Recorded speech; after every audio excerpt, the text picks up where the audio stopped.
Hai hai. Assalamualaikum warahmatullahi wabarakatuh.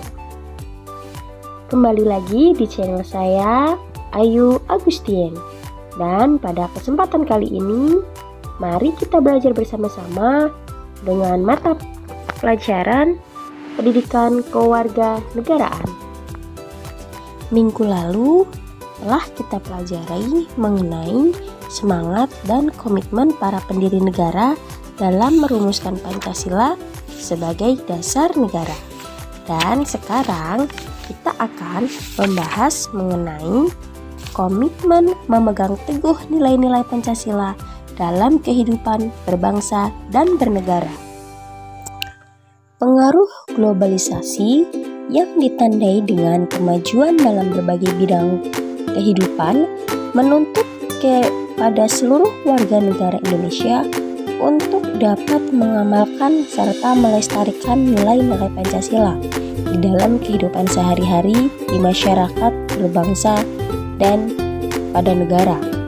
Meskipun kita harus meyakini bahwa di tengah kegamangan bangsa ini melihat masa depan dalam derunya globalisasi, Pancasila hadir kembali dan akan tetap menjadi pelita ataupun solusi bagi bangsa ataupun warga negara Indonesia.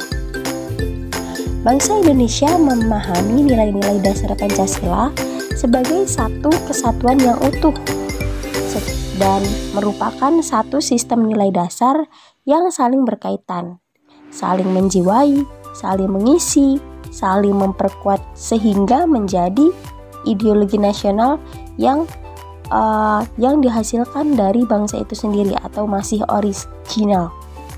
Itulah salah satu keunggulan yang dimiliki oleh Pancasila. Nah, Pancasila sebagai ideologi nasional memiliki ciri khas yang tidak dimiliki oleh negara lain dengan ideologi besar yang ada di dunia.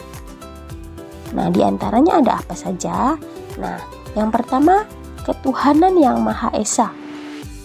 Nah, bahwa bangsa Indonesia mengakui dan mempercayai adanya Tuhan yang Maha Esa sebagai pencipta, penguasa, dan pemelihara alam semesta serta seluruh isinya. Yang kedua, kemanusiaan yang adil dan beradab.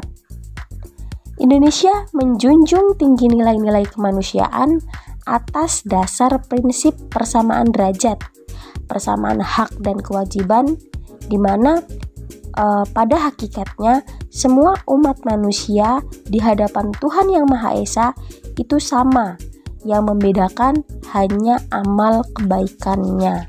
Nah, yang ketiga apa? Yang ketiga, persatuan Indonesia. Indonesia menempatkan persatuan dan kesatuan bangsa pada posisi yang utama karena persatuan dan kesatuan merupakan poin penting bagi keberadaan dan keberlangsungan Negara Kesatuan Republik Indonesia. Dan Pancasila sebagai modal pelaksanaan pembangunan nasional untuk meningkatkan kemakmuran serta kesejahteraan rakyat. Yang keempat atau yang D, kerakyatan yang dipilih oleh hikmat kebijaksanaan dalam permusyawaratan perwakilan. Nah, bangsa Indonesia di dalam menyelesaikan masalah-masalah selalu mementingkan kepentingan bersama, mengedepankan musyawarah untuk menghasilkan mufakat. Musyawarah mufakat adalah ciri khas dari bangsa Indonesia sejak zaman dahulu.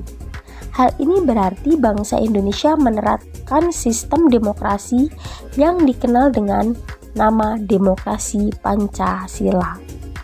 Yang E atau yang kelima, keadilan sosial bagi seluruh rakyat Indonesia.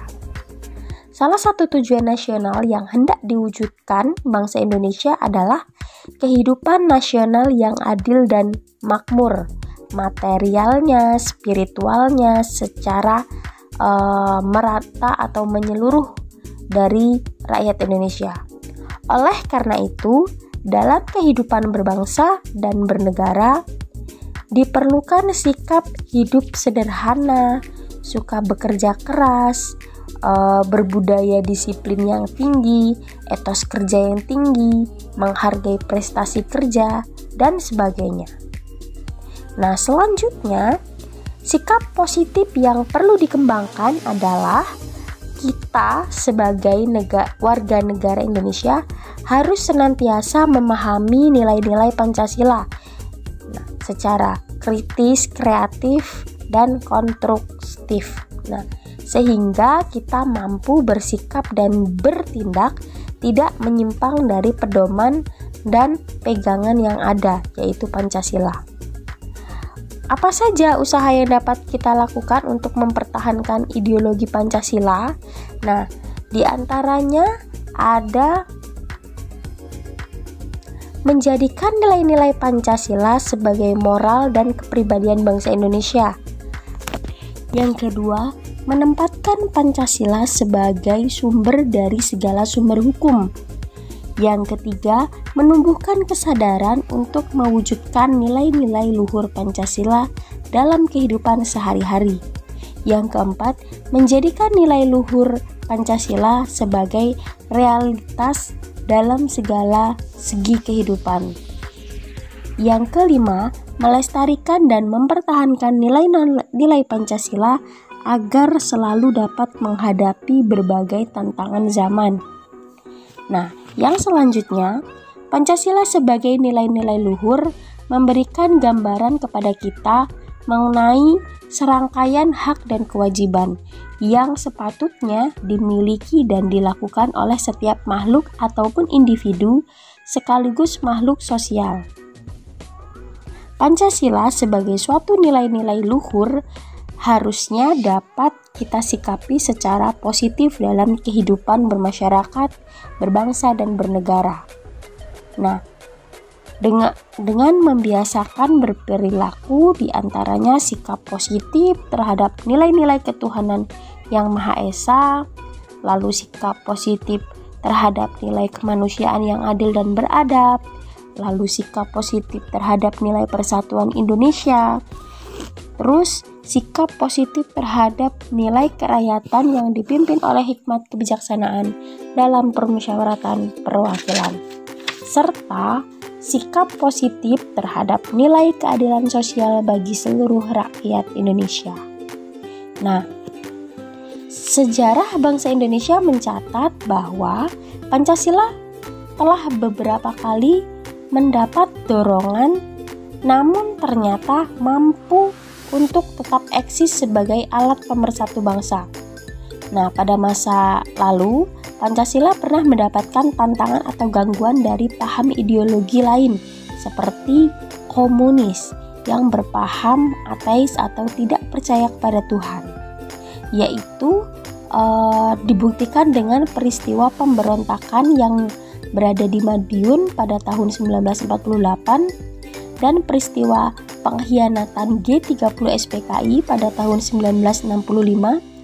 Pancasila sebagai ideologi nasional telah menjadi pilihan final atau akhir karena memiliki kelebihan-kelebihan dibandingkan ideologi yang ada di dunia ini.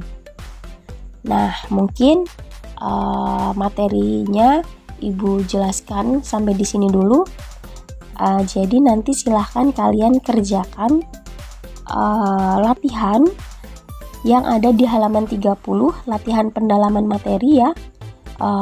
Soal dari 1 sampai dengan 4 silahkan kalian kerjakan di buku latihan, dan Ibu tunggu sampai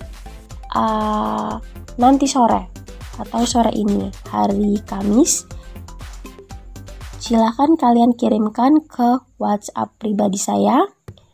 Jangan lupa sertakan nama dengan kelasnya.